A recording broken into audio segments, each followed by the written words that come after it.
ఇది అమెరికా యొక్క semi trucks లేదా మనం చెప్పాలంటే దీన్ని లాంగ్ నోస్ ట్రక్స్ అని కూడా అంటారు. ఈ ట్రక్స్ సైజులో సాధారణ ట్రక్స్ కంటే చాలా పెద్దవిగా ఉంటాయి. వీటి లోపల డ్రైవర్ కోసం చాలా ఎక్కువ స్పేస్ ఉంటుంది. దీనికి ఆపోజిట్ గా క్యాబినో ట్రక్స్ ఉన్నాయి. ఇవి చాలా దేశాల్లో పాపులారిటీ పొందాయి. ఇండియా కూడా ఇందులో ఉంది. ఈ ట్రక్స్ లోపల సాధారణంగా ఎక్కువ స్పేస్ ఉండదు మరియు ఇవి కాస్ట్ ఎఫిషియెంట్ గా ఉంటాయి. ఇప్పుడు నేను మీకు చూపించిన ఈ రెండు రకాల ట్రక్స్ వరల్డ్ వైడ్ గా కనిపిస్తాయి. వీటితో పాటు చాలా రేర్ గా మాత్రమే వేరే రకాల ట్రక్స్ ఉంటాయి. కానీ నేను ఇక్కడ బస్సుల గురించి మాట్లాడితే ప్రపంచవ్యాప్తంగా సుమారు 99% బస్సెస్ ఫ్లాట్ ఫ్రంట్ రకంగా కనిపిస్తాయి. కానీ ఇది చాలా ఇంట్రెస్టింగ్ విషయం. ఎందుకంటే బస్సులు మొదలైనప్పుడు అప్పట్లో బస్సెస్ ను లాంగ్ నోస్ రకంగా తయారు చేశారు. ఆ తర్వాత కూడా సంవత్సరాల పాటు అలాంటి బస్సులే ప్రపంచవ్యాప్తంగా పాపులారిటీ పొందాయి. కానీ ఈ రోజుల్లో లాంగ్ నోస్ బస్సులు చాలా తక్కువ సంఖ్యలో మిగిలాయి. అవి కూడా 30 నుండి 40 సంవత్సరాల క్రితం తయారైన పాత మోడల్స్ మాత్రమే. అందుకే ట్రక్స్ లో ఉన్నట్లు బస్సుల్లో లాంగ్ నోస్ ఎందుకు రావడం లేదని మీరు తెలుసుకోవాలనుకుంటే ఈ వీడియోని చూడండి. ముందుగా లాంగ్ నోస్ అంటే ఏమిటో, ఇది ప్రపంచంలో ఎక్కడి నుండి వచ్చిందో ఈజీగా అర్థం చేసుకుందాం. సింపుల్ గా చెప్పాలంటే లాంగ్ నోస్ అంటే ఏదైనా ట్రక్ లేదా బస్సు యొక్క ఇంజన్ ముందు భాగంలో ఒక ప్రత్యేకమైన కంపార్ట్మెంట్ లో ఉంటుంది. క్యాబిన్ తో ఎటువంటి సంబంధం లేకుండా ఉంటుంది. Steering, gear box, accelerator, brake, clutch pedals తప్ప. దీన్నే లాంగ్ నోస్ అంటారు. ఇది చాలా సింపుల్ అయిన మరియు ఈజీ భాషలో చెప్పే ఎక్స్ప్లెనేషన్. ఇతర దేశాల్లో ఈ డిజైన్ ని వేరే పేర్లతో పిలుస్తారు. ఎగ్జాంపుల్ గా అమెరికా, కెనడాలో కన్వెన్షనల్ డిజైన్, బుల్ నోస్ మరియు డాగ్ నోస్ వంటి పేర్లతో ఈ డిజైన్ ని పిలుస్తారు. యూరోప్ లో బానెటెడ్ ట్రక్స్, బ్రెజిల్ మరియు ఆఫ్రికాలో అమెరికన్ ట్రక్స్ అంటారు. కానీ అమెరికన్ ట్రక్స్ ఎందుకు? చూడండి, ఈ వర్డ్ ని ఇలా అర్థం చేసుకోండి. 2025వ సంవత్సరంలో కూడా అమెరికా, కెనడా వంటి దేశాల్లో లాంగ్ నోస్ ట్రక్స్ చాలా పాపులారిటీ పొందాయి. అక్కడ ఎక్కువ మంది వీటినే ఇష్టపడతారు. ఏదైనా వస్తువు యొక్క పాపులారిటీ అక్కడ ఎంతమంది మ్యానుఫ్యాక్చర్స్ ఉన్నారని దాన్ని బట్టి తెలుస్తుంది. అమెరికాలో పీటర్బిల్ట్, క్యాన్వర్త్, ఫైటర్ లైనర్, మ్యాక్ వంటి పెద్ద ప్లేయర్స్ ఉన్నారు. ఈ ట్రక్స్ చాలా పవర్ఫుల్ గా ఉంటాయి మరియు అక్కడ చాలా పాపులారిటీ పొందాయి. కానీ క్వశ్చన్ ఇంకా ఉంది. ఈ లాంగ్ నోస్ ట్రక్స్ ప్రపంచంలో ఎక్కడి నుండి వచ్చాయి? మొదట లాంగ్ నోస్ ట్రక్ ఏది?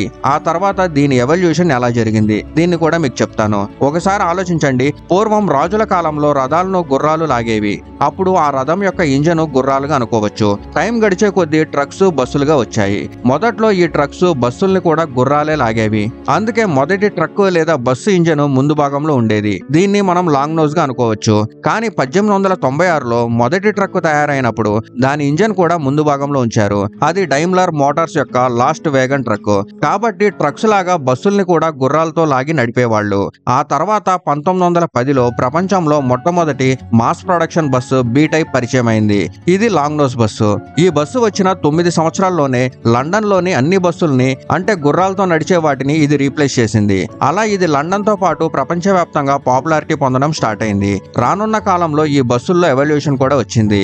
ఎగ్జాంపుల్ గా ప్రపంచంలో అత్యధికంగా ఉపయోగించే లాంగ్ నోస్ బస్సు ఏదంటే అది అమెరికా యొక్క స్కూల్ బస్సు. ఈ పసుపు రంగు స్కూల్ బస్సుని 1925లో బ్లూ బర్డ్ కంపెనీకి చెందిన ఆల్బర్ట్ లూసీ సీనియర్ తయారు చేశారు. అప్పట్లో 4 ట్రక్ ఫ్రేమ్ ని ఉపయోగించి దానిపైన స్టీల్ బాడీని తయారు చేసి ఈ బస్సుని తయారు చేశారు. ఆ తర్వాత డిఫరెంట్ వర్షన్స్ వచ్చాయి. ఈ రోజుల్లో కూడా చాలా companies long nose school buses ని తయారు చేస్తున్నాయి. ఇంకా కొన్ని ఇతర లాంగ్ నోస్ బస్సుల గురించి చూద్దాం. 1936లో వైట్ మోటార్స్ కంపెనీ యొక్క మోడల్ 706 ఈ రెండు బస్సులు అమెరికాలో చాలా పాపులారిటీ పొందాయి. అలాగే బెడ్ఫోర్డ్ యొక్క OB, SB models, international harvester యొక్క లాంగ్ నోస్ బస్సెస్ ఆస్ట్రేలియాలో పాపులారిటీ పొందాయి. రష్యాలో ZAS 651 మరియు ZAZ బస్సులు కూడా బాగా పాపులర్ అయ్యాయి. వీటన్నిటిని వదిలి అమెరికా లాగానే మరొక దేశం పేరు చెప్తే అది జపాన్. ఇక్కడ కూడా లాంగ్ నోస్ బస్సులు చాలా పాపులారిటీ పొందాయి. కొన్ని మోడల్స్ అయితే చూద్దాం. ఇసూజీ BX91, ఇసూజీ BX141, ఇసూజీ BXD30, Mitsubishi piezo. ఈ బస్సు వచ్చేసి 4 వీల్ డ్రైవ్. Nissan bus. ఇవన్నీ జపాన్ లో చాలా పాపులర్ పొందాయి మరియు బాగా పనిచేశాయి. కానీ ఈ బస్సెస్ టైం గడిచే కొద్దీ ఎక్కువగా ఎవల్యూషన్ చెందలేదు. దీని వెనక ఒక ముఖ్యమైన కారణం ఉంది. ఆ కారణం తెలుసుకునే ముందు ఇండియా గురించి కూడా మాట్లాడుకుందాం. ఇండియాలో 1926లో మొట్టమొదటి బస్సు ముంబైలో అయితే నడిచేది. అది లాంగ్ నోస్ బస్. ఇంగ్లాండ్ నుండి ఇంపోర్ట్ చేసిన మోడల్ ఇది. ఆ తర్వాత కూడా ఇలాంటి బస్సులు అయితే కనిపించాయి. కానీ స్వాతంత్రం తర్వాత టాటా మరియు అశోక్ లేలాండ్ బస్సుల్ని తయారు చేయడం ప్రారంభించాయి. వీరు తయారు చేసిన బస్సెస్ అన్ని ఫ్లాట్ ఫ్రంట్ రకంగా ఉన్నాయి. కానీ వీటన్నిటి మధ్యలో ఒక ఎక్సెప్షన్ కూడా ఉంది. అది భారతదేశంలోని నార్త్ ఈస్ట్ రాష్ట్రం మేఘాలయ, ముఖ్యంగా షిలాంగ్ లో. టాటా మరియు మెర్సిడెస్ కాంబినేషన్ తో లాంగ్ నోస్ ట్రక్స్ ఆధారంగా బస్సుల్ని తయారు చేసే ప్రయోగం అయితే చేశారు. ఈ బస్సుల్ని అక్కడ ఓమ్ని బస్సులని పిలుస్తారు. కాబట్టి ఇండియాలో కేవలం ఆ ఒక్క రాష్ట్రంలో మాత్రమే లాంగ్ నోస్ మోడిఫైడ్ బస్సులు కనిపిస్తాయి. మీరు షిల్లాంగ్ లేదా మేఘాలయ నుండి అయితే మరియు ఇలాంటి బస్సులు మీరు చూసి ఉంటే కామెంట్ లో చెప్పండి. ఇప్పుడు చివరిగా లాంగ్ నోస్ బస్సులు ఎవల్యూషన్ జరిగినా అవి ఎందుకు ఎక్కువగా డెవలప్ చెందలేదు మరియు ప్రపంచవ్యాప్తంగా ఎందుకు స్ప్రెడ్ అవ్వలేదు? ఈ రోజుల్లో ఫ్లాట్ ఫ్రంట్ బస్సులే ఎక్కువగా కనిపిస్తున్నాయి. దీన్ని డీటెయిల్ గా అయితే చెప్తాను. 1910 తర్వాత ప్రపంచవ్యాప్తంగా లాంగ్ నోస్ బస్సులు ప్రారంభమయ్యాయి. 1920, 1925, 1930ల వరకు ఈ బస్సులు చాలా పాపులారిటీ పొందాయి. కానీ ఆ తర్వాత జనాభా అయితే పెరిగింది. వాళ్ళని ఒక చోట నుండి మరొక చోటకి తీసుకెళ్లాల్సి వచ్చింది. అప్పుడు బస్సుల్లో ప్రయాణికుల కెపాసిటీ ఎక్కువగా అవసరమైంది. అందుకే ఆ సమయంలో ఇతర బ్రాండ్స్ కొత్త రకాల బస్సుల పైన పెట్టుబడి పెట్టి కొత్త టెక్నాలజీని డెవలప్ చేశాయి. దీంతో మిడ్ ఇంజన్ బస్సులు, సైడ్ ఇంజన్ బస్సులు మరియు రేర్ ఇంజన్ బస్సులు అయితే వచ్చాయి. ఇవి ఎక్కువ మంది ప్రయాణికుల్ని తీసుకెళ్లగలవు మరియు ఈ సమస్య అయితే పరిష్కరించాయి. అంతేకాకుండా మరొక కారణం ఉంది. అది కాస్ట్ ని కంట్రోల్ చేయడం. బస్సు లేదా ట్రక్ ని తయారు చేసేటప్పుడు ఇంజన్ ముందు భాగంలో ప్రత్యేకమైన కంపార్ట్మెంట్ లో ఉంటే అక్కడ ఎక్కువ మెటల్ వాడాల్సి వస్తుంది. వీల్ బేస్ పెరుగుతుంది మరియు డ్రైవ్ షాఫ్ట్ మరియు ప్రతి వస్తువు ఎక్కువగా వాడాల్సి వస్తుంది. ఇవన్నీ ఎక్కువగా వాడడం వల్ల ఆ ట్రక్ లేదా బస్సు యొక్క కాస్ట్ అయితే పెరుగుతుంది.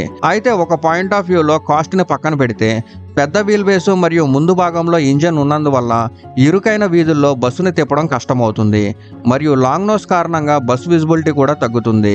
అంతేకాకుండా బస్సులో ఇలాంటి లాంగ్ నోస్ టైప్ లో ఇంజన్ ఉంటే లో ఫ్లోర్ బస్సుని తయారు చేయడం చాలా కష్టమవుతుంది. ఇది చాలా ముఖ్యమైనది. ఎందుకంటే ప్రయాణికులు అనేక రకాలుగా ఉంటారు. కొంతమంది డిజేబిలిటీతో ఉంటారు మరియు వాళ్ళు బస్సు ఎక్కడం చాలా కష్టం అవుతుంది.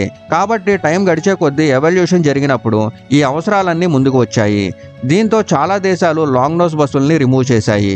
లాస్ట్ గా మాట్లాడుకుంటే చూడండి, బస్సు యొక్క ప్రయోజనం ప్రయాణికుల్ని ఒక ప్రదేశం నుండి మరొక ప్రదేశానికి ట్రాన్స్పోర్ట్ చేయడం మరియు లాంగ్ జర్నీ బస్సుల విషయంలో కంఫర్ట్ గా ప్రయాణికుల్ని ఒక ప్రదేశం నుండి మరొక ప్రదేశానికి ట్రాన్స్పోర్ట్ చేయడం. ఇందుకోసమే రేర్ ఇంజన్ బస్సులు తీసుకొచ్చారు. ఎందుకంటే ఇంజన్ వెనక భాగంలో ఉండడం వల్ల అవి ఎక్కువగా కంఫర్ట్ గా ఉంటాయి. ఇంకా టైం గడిచే కొద్దీ లాంగ్ నోస్ బస్సులు ఈ బెనిఫిట్ ని నెరవేర్చలేవని గుర్తించారు. అవి ఎక్కువ మంది ప్రయాణికుల్ని తీసుకెళ్లలేవు. ఫ్యూయల్ కెపాసిటీ కూడా ఉండవు. వాటి తయారు చేయడానికి ఖర్చు కూడా తక్కువ అయితే కాదు. ఇంకా నడపడం కూడా ఈజీ అయితే కాదు. వాటి విజిబిలిటీ కూడా మంచిది కాదు మరియు వాటిలో లో ఫ్లోర్ తీసుకురాలేము. ఈ కారణాల వల్ల వరల్డ్ వైడ్ గా అన్ని బ్రాండ్స్ లాంగ్ నోస్ నుండి ఫ్లాట్ ఫ్రంట్ బస్సెస్ కి మారడం స్టార్ట్ చేశాయి. అందుకే ఇప్పటి కాలంలో మనకి చాలా చోట్ల లాంగ్ నోసెస్ బస్సెస్ అయితే కనిపించవు, ఒక్క అమెరికా స్కూల్ బస్సులు తప్ప. ఈ వీడియో మీకు ఎలా అనిపించింది కామెంట్ లో చెప్పండి.